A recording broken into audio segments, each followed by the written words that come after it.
미랄의 소리.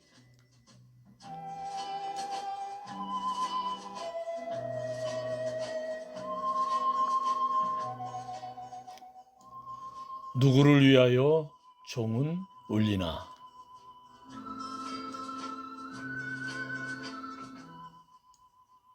존 단.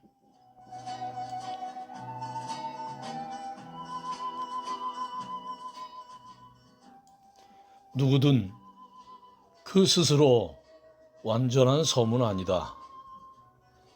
모든 사람은 대륙의 한 부분이며 대양의 일부이다. 흙덩이가 바다에 씻겨 내려가면 유럽은 그만큼 작아지며 어떤 높은 곳이 바다에 잠겨도 마찬가지.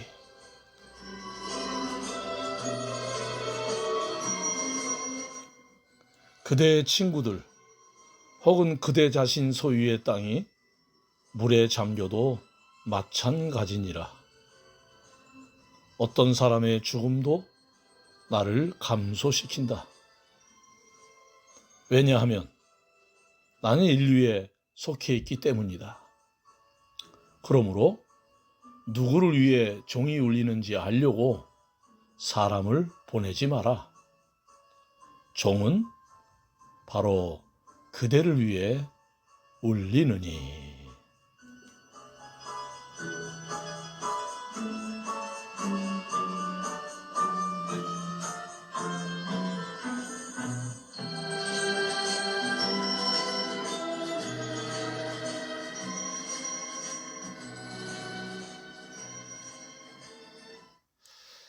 안녕하세요. 미랄 선교단을 섬기고 있는 이재철 목사입니다. 오늘 성경 묵상 미가서 4장 1절 2절. 끝날에 이르러는 여호와의 전의 산이 산들의 꼭대기에 굳게 서며 작은 산들 위에 뛰어나고 민족들이 그리로 몰려갈 것이라. 곧 많은 이방 사람들이 가며 이르기를 오라 우리가 여호와의 산에 올라가서 야곱의 하나님의 전에 이르자. 그가 그의 도를 가지고 우리에게 가르치실 것이니라. 우리가 그의 길로 행하리라 하리니 이는 율법이 시온에서부터 나올 것이요 여호와의 말씀이 예루살렘에서부터 나올 것임이라. 온파로스를 찾아라는 주제로 말씀을 묵상합니다.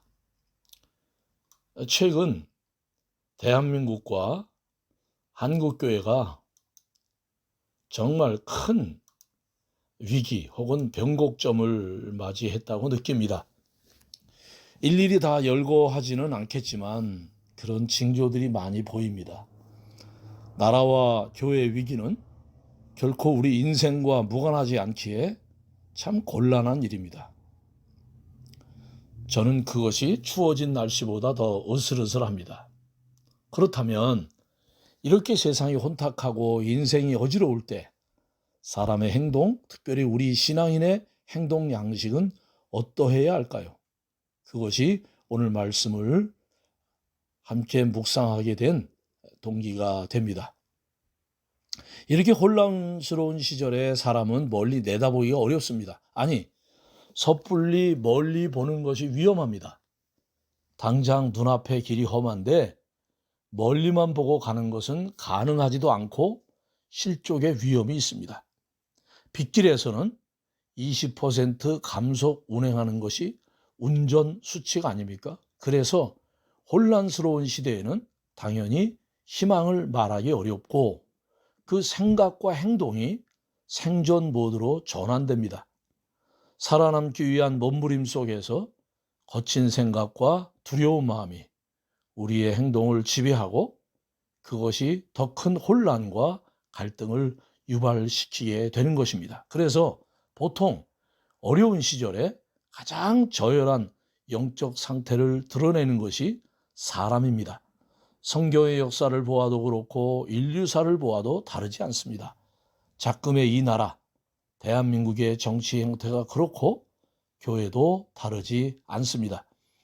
여기서 우리가 관심을 가져야 하는 것은 이런 혼란의 시대에 하나님은 우리를 어떻게 인도하시느냐 하는 것입니다. 하나님은 암흑의 시대를 돌파하는 방법을 허락하십니다. 첫 번째, 칠흑 같은 어둠 속에서 우리의 발을 비추는 등불을 허락하십니다. 시편 119편 105절, 주의 말씀은 내 발의 등이요 내 길의 빛이니이다. 이 등불은 높은 곳에 둔 것이 아니라 내 발에 둔 빛입니다. 당장 내 발 앞에 무엇이 있는지를 비추어 줍니다. 그러니까 신앙인은 시절이 어두울수록 한 걸음씩 전진해야 합니다. 서두를 필요가 없습니다. 내 발에 등불이 되는 말씀을 묵상하고 그 말씀이 비추는 만큼 스텝 바이 스텝 하는 것입니다. 급한 마음에 내 생각, 경험, 추측이 우리의 발걸음을 주장하지 않도록 조심해야 합니다. 이때 넘어지면 정말 치명적입니다. 그렇게 주의 말씀을 따라 한 걸음씩 내딛는 것이 바로 신앙생활입니다. 어떤 분은 말합니다. 그렇게 한 걸음씩 걷는 것은 좋은데 그 방향이 맞는지 아닌지는 어떻게 알 수 있습니까? 이렇게 묻고 싶습니다. 하나님 안 믿으세요? 하나님을 믿는다면 그 걸음이 결코 어긋나지 않을 것입니다. 갈 바를 알지 못해도 믿음으로 순종하면 하나님이 보여주시는 비전이 생깁니다. 우리는 비로소 그때 멀리 보게 되는 것입니다. 그것이 두 번째 하나님이 허락하신 암흑을 돌파하는 무기입니다. 하나님께서는 한 걸음씩 걷는 자들에게 눈을 들어 새로운 비전을 보게 하십니다. 내가 보려고 해서 보는 것이 아니라 하나님이 보여주시는 거예요. 그게 진정한 비전입니다. 이것은 환상과 묵시를 통해서 보여주십니다. 그 비전을 향하여 순례하는 것이 바로 신앙생활이요. 그 걸음을 인도하는 것이 바로 하나님의 섭리입니다. 다시 정리합니다. 어둠의 시절에는 내 발을 비추이는 하나님 말씀을 따라 한 걸음씩 걸어야 합니다. 그리고 하나님이 보여주시는 비전을 우리의 최종 목적지로 삼고 순례를 이어가는 것이 바로 우리의 신앙 생활입니다. 우리가 사는 오늘이 내일을 예측하기 어려운 시대라고 할 수 있습니다. 이때 우리의 발걸음을 잘 내디뎌야 합니다. 그런 측면에서 오늘 우리가 묵상하는 미가서의 말씀은 매우 중요한 지침을 줍니다. 미가서는 어둠의 시대에 주신 하나님의 말씀이자 환상입니다. 여기에 어둠을 살아가는 중요한 지침들이 가득합니다. 자, 오늘 함께 나눌 말씀은 미가서입니다. 미가는 당시 흔한 이름이라고 합니다. 그래서 미가라는 이름 앞에 그 출신지를 붙여서 모레셋 사람 미가라고 부릅니다. 우리가 유다라는 이름이 흔해서 가롯 사람 유다, 가롯 유다라고 부르는 것과 맥락이 같습니다. 또한 미가라는 이름이 흔한 것은 그만큼 중요한 의미를 담고 있다는 것을 반증합니다. 미가라는 이름은 미카 야후, 누가 여호와와 같으리요 라는 뜻을 가지고 있습니다.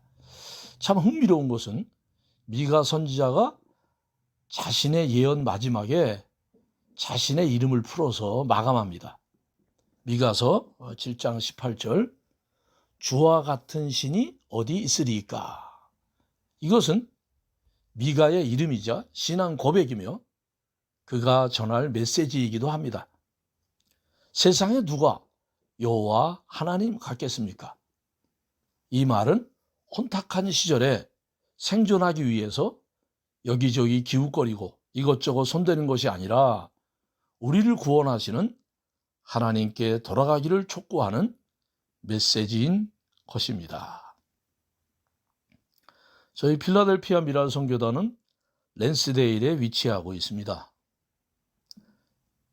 매주 화요일, 바로 오늘인데요, 저녁 7시 30분부터 성인 장애인들과 봉사자들이 모이는 믿음의 교실로 모입니다. 그리고 매주 토요일 발달 장애 아동들을 데이케어하는 사랑의 교실이 열립니다. 주위에 장애인들이 있어서 도움이 필요하시다든지 미랄 선교단 모임에 참석을 원하시거나 미랄 선교단에 도움을 주실 분, 미랄 선교단에 대하여 궁금한 점이 있으신 분은 전화번호 215-913-3008 215-913-3008로 전화해 주시면 친절하게 안내해 드리겠습니다. 오늘은 새누리교회를 담임하시는 손경일 목사님의 탁구의 썰브라는 칼럼을 소개해 드리고자 합니다. 저는 운동을 참 좋아합니다. 공을 가지고 하는 운동은 거의 다 좋아하는 것 같습니다. 예전에는 배구를 참 좋아했었는데 요즘은 탁구하는 재미에 빠져 있습니다. 모든 운동이 그러하듯이 운동은 공격과 수비라는 큰 테두리 안에서 이루어집니다. 한 사람이 공격하면 다른 사람은 수비를 하고 그 사람은 다시 수비를 뚫기 위해 더 큰 공격을 시도합니다. 예전에 저는 공격형 탁구를 했습니다. 아무래도 공격이 멋있지 않습니까? 스매싱. 그런데 이제는 공격을 잘 하지 못합니다. 언제부터인가 왼쪽 무릎에 문제가 생겨 힘을 주기가 어려워졌기 때문입니다. 그러다 보니 공격보다 수비 위주의 경기를 하게 되었습니다. 물론 그것도 왼쪽 무릎에 로보캅처럼 두꺼운 보호대를 하고 말입니다. 그런데 새로운 재미가 생겼습니다. 공격하는 것이 멋지고 그 스매싱이 상대방 코트를 튕기고 나가 이겼을 때 그 쾌감은 대단했는데 무릎에 문제가 오면서 어쩔 수 없이 수비 위주의 경기를 했는데 이게 생각보다 꽤 재미가 있습니다. 아무리 상대방이 힘차게 스매싱을 넣어도 그것을 잘 막다 보면 공격 선수는 맥이 빠지고 힘에 부쳐 실수할 때가 많이 있기 때문입니다. 상대방 선수가 힘있게 볼을 때렸을 때 자기가 이긴 줄 알았는데 그것을 잘 방어해서 넘겨주면 굉장히 당황하는 표정을 읽으면서 탁구를 합니다. 그래서 상대방의 공격을 잘 막는 그 기분 꼭 괜찮습니다. 공격한 상대방은 자신의 최선의 공격, 그러니까 다른 말로 하면 아주 필살기 공격이 안 먹혀들면 당황할 수밖에 없죠. 따라서 공격이 어려워질 수밖에 없게 됩니다. 요즘 한 형제와 탁구를 꽤 재미있게 치고 있었습니다. 처음에는 저보다 훨씬 실력이 좋아 제가 자주 경기에서 졌습니다. 그런데 경기를 하다 보니 제 수비 실력이 많이 늘어 가끔 이기다가 이제는 더 자주 이기는 경기를 하게 되었습니다. 그러면서 야, 내가 이제는 저 형제보다 탁구를 더 잘하는구나 생각을 했는데, 그 형제가 그동안 한 번도 쓰지 않았던 새로운 서브를 넣기 시작했습니다. 그 서브는 받는 순간 공이 제가 원하는 대로 가지 않고 테이블 밖으로 나가버리거나 공이 테이블 안으로 들어가더라도 상대방이 공격을 아주 쉽게 할 수 있는 공이 되어버렸습니다. 순간 얼마나 당황했는지 모릅니다. 그래서 그 서브를 막으려고 눈을 부릅뜨고 준비했습니다.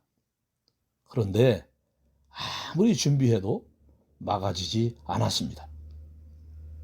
그 이유는 새롭게 넣은 서브가 원래 넣었던 서브의 동작과 거의 비슷해서 구분하기 어려웠기 때문입니다. 모든 동작이 같고 오직 마지막 순간의 찰나의 차이라서 분별하기가 쉽지 않았습니다.